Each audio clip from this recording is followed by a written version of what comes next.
let's go over the attack one more time so we can remember. So remember, this person logged into their account, okay? And let me show you the server code really quick for the victim. So we have pretty much a table called users and balances. We gave Alice 500 and we gave Bob 100, and we can see their passwords. So the first things, and then we just created a simple express server.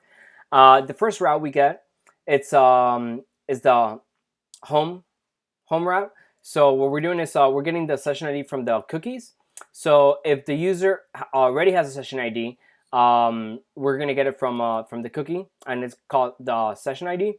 And then what we're gonna do is we're going to see if that session ID matches any of the sessions that we have over here. And then what we can do is it's a mapping pretty much from the user to the session ID, and then that way we know that their username and their password was correct. So if username, okay, so if we do find that their sessions matches their session ID, then we set their balances for that username. So we get the balance for that username, and then we render out their profile at that point. If we don't have that, then we have the index page where they can log in. Then we have the login page, which again tries to get the username from the rec.body. So at this point, we're going to be sending the username through the login form. Okay, so remember, that's the login form. Then the password will become the users, and then through the username, then we get it from that that table. So if the password, okay, that we get from the table matches the password that they entered, what we're going to do is we're going to, and this is, so again, this is the first way to defend against the session hacking attack.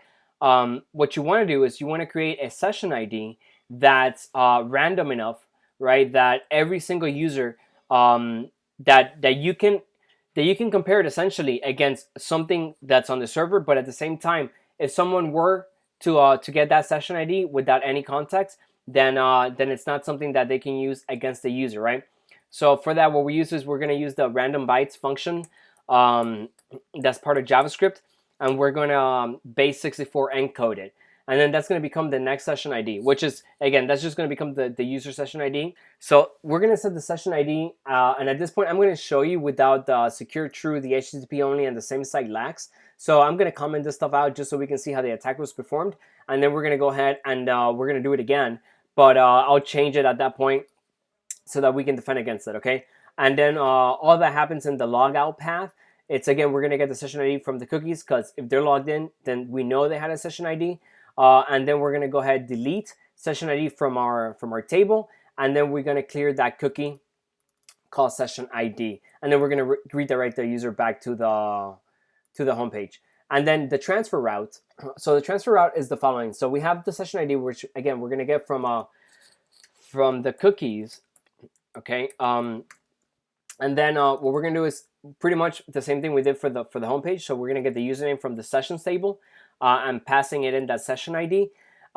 If it turns out that there is no user name, then we're going to send a fail. So it's like, hey, you know what, that's not allowed. So again, that's if they don't have, if they've logged out and then the attacker tries to send a post request, but at that point, then that user has logged out already, so the session is not active. Then we know that they shouldn't be able to transfer any funds if they don't have a session active. Okay, if they do have a session active, then what we're gonna do is we're gonna get the amount from the body that they want to transfer, and then we're gonna send we're gonna get the to also from the body to who they want to send it to, and then what we're gonna do is we're gonna deduct from the balances table and that username the amount, and then we're gonna add from the balances table to the to user the correct amount. So essentially that's what we're going to do, and then we're going to redirect them back to the home page. So that's pretty much the victim server. Pretty simple express server. On the attacker server, what we're doing is we just have the home page and then the attacker transfer form. That's so the reason I created the attacker transfer form, and I'll show you the HTML for this right now, is so that we can include it in an iframe. And the reason for the iframe is that once we perform a post request on the form, usually what happens is that we get redirected So because we you know, we don't want the user to actually notice that anything it's happening, because we want to hide the attack. So if we put it in an iframe, then that's one way that that we can bypass that redirection, at least on the from the perspective of the client, right, of the victim. And then for the app get for the homepage, then what we're rendering is essentially any random page, and all we have in this page. So I'm gonna go over here, and then on the attacker page, all we have is the iframe. Okay, so that's all there is. But let me just go ahead and let's put in an H1 here, and then attacker site, just so it's really clear where we are. And yeah, that's pretty much it. And then the index file, you guys saw that. It's a pretty simple page, just with a login form. And then the profile page, again, shows the balance, and then has a form to make the transfer. And that's pretty much it all. Yeah. So let me show you the attacker transfer form. So the attacker transfer form, it's a post request on the attacker's website. So remember, this can be embedded into any website at all, right? There is, like I said, the way HTTP is set up, it doesn't stop us from making any post or get requests to any other HTTP client. Okay, so at that point, we're going to actually perform a post request to the local host, which is the victim's computer in this case, and then the transfer path. And then at that point, we're gonna just enter the amount that we want to transfer. So I think if we put here, so let me just do this. Yeah, so let's go ahead and run the attack again, so we can see it in action. And I'm gonna go ahead and restart the servers so that we know that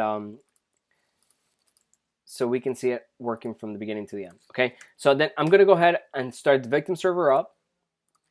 I'm gonna start the attacker server on a different port, and then I'm actually going to start a I'm gonna use ngrok in so that we can actually be on a different domain completely, so that we can see the full effect of the attack. So I'm gonna refresh here, and then all our cookies, the cookie's still here from the previous example, but then at this point this cookie is invalidated. Okay, because remember, once a new session started, then that cookie will be deleted. So I'm just gonna go ahead and delete it over here. Okay, so let's go ahead and we'll go to the network tab. Okay, and I'm gonna clear this stuff out, and then yeah, so I'm gonna log in, okay, as Alice, and then password, and then let's go ahead and see what got sent on the through the form. So as you can see, this was not encrypted, right? So anyone in looking at this request can see the username and the password sent. Okay, so that's one vulnerability. Then the other one, we see that in the response, we got a we got a new session given to us.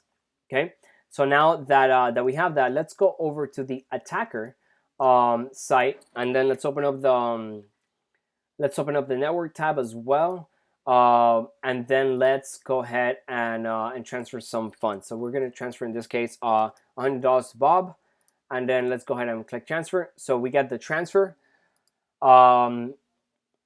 We get the transfer request over here. So that's a request that this attacker website created.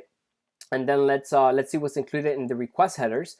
We can see that in the request headers we have the session ID, right?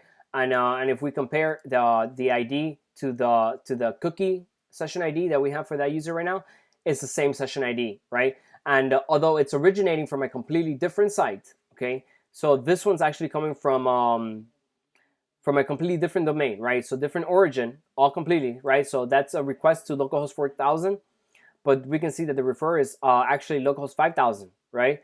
So that's a completely different website issuing on the user's behalf on a request. And one of the things I want to try out is I want to show you how you can actually do this through JavaScript, so that you don't even have to fill out the form, and you can automate the whole process, or an attacker can automate a whole process themselves. Okay, so what we're gonna go ahead and do, it's I'm gonna go ahead and write a little script, okay, and then let me show you that in a second.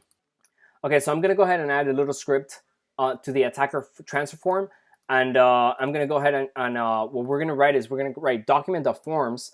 So in this case, we know we only have one form, but if you have access to the form, or if the attacker gets access to the form, then through JavaScript they can give it an ID and then target that form. And then what we're gonna do is we're gonna submit on the behalf of that user. We're gonna click the submit button. I also added a value 100, and we added the amount to Bob. And then what we want to do is we're gonna come to the attacker. Let's see, the attacker EJS, and then I'm gonna put display, and I'm gonna call it none. So this way, although we're still gonna be on the attacker site, what we want to do is we want to see what would happen if the attacker was running this, just so you can see how hard it is to spot from the perspective of the victim. So I'm gonna refresh the page. Now we don't have access to now. If this was a completely different, website that the user is on, then they would have no idea that we have an iframe form that's making a post request to a site that they can potentially have a cookie session still active, right? But if we do go to Atlas's account and then we refresh our account, we see that the current balance is 100. And I'm gonna go ahead and refresh this again. And then if we go back to Atlas, so again, at this point, you see nothing happening, right, on this side other than, so the user will be completely oblivious that a post request is being made. But if we go back to their account, we can see that their balance actually goes back to, it's actually decrementing, right? So their account is definitely being affected, but they would have no idea from looking at this site that that's actually happening, right? And that's how it could be done with JavaScript and a simple JavaScript injection. And that's a cross-site request-forgery attack by using the session hacking attack. So now I'm going to go ahead and we're going to go ahead and so stop the servers, okay? Then what we want to do is I'm going to go to the victim server, and now we're going to apply the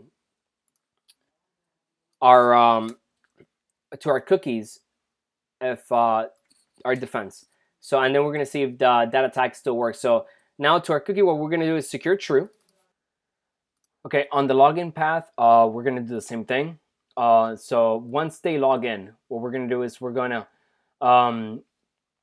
issue the cookie. We're going to put secure true.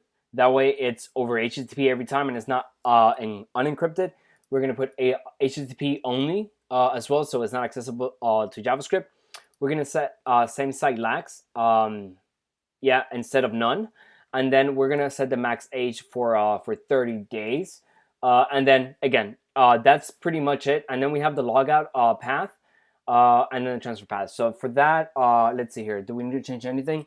No, I think we're good. So I'm going to go ahead and save this file. And let's go ahead and start up the servers. So the servers, again, victim server, we're going to go ahead and start the attacker server. And then we're going to go ahead and actually start ngrok on port 5000. That way we're on a different domain. I'm going to go ahead and reload this. So again, we should see that we're logged out. If I go to let's go to the application tab, and let me just delete this previous cookie, although it's not valid anymore. Let's just delete it so we're working with a clean slate. All right, so we're logged in, and I'll look into what the secure. The reason why secure true is not going to work right now is because we're over HTTP instead of HTTPS because we're on the local host. So again, that's so I'll comment it out for now. But as you can see, it's it didn't even let the cookie go through because we weren't on HTTP. So at least we know that's working. Okay, so now we have a session ID. Perfect. Now let's go and go to our other domain. I'm gonna exit out of here. So now we're on the attacker side. And if you remember, we have the div and all that hidden. But let's see. Okay, let me see the. Let's go ahead and see the if anything got deducted. So nothing got deducted from this account, right? And I'm gonna go ahead and refresh it. And let's go ahead and go to the network tab. Okay, and let's see what requests are sent. So now we sent a request to the transfer to the attacker transfer form, right? And then to the transfer path on the other domain, right? So on the 4000 domain, we're sending a request to it. And let's see what the request headers have. So they refer the, let's see if we see anything for the cookie. So the refer is that we have no cache. We see that there are no cookies being sent anywhere, and yes, sec fetch. So same site. So same site is since it's telling us, since this is not from since same site, we're not gonna actually include the cookie anymore. And as you can see, even if we refresh this multiple times, right? We can see that we go back to the bank website, and then nothing has, this attack has not been successful anymore. Okay, so there you go. That's how we, that's what session hacking is. That's how we defend against it. And as well, we went over DNS, HTTP, and then we're getting a much clearer view of how we can go in and with just a few simple defensive mechanisms really stop attacks that can cause a lot of vulnerabilities in our systems and our applications, and protect our users in that case. Okay, so anyways, hope you enjoyed it. And then let's we're gonna move on to different attacks now, XSS and iframe attacks, and then we're gonna move over to the server side attacks and then injections.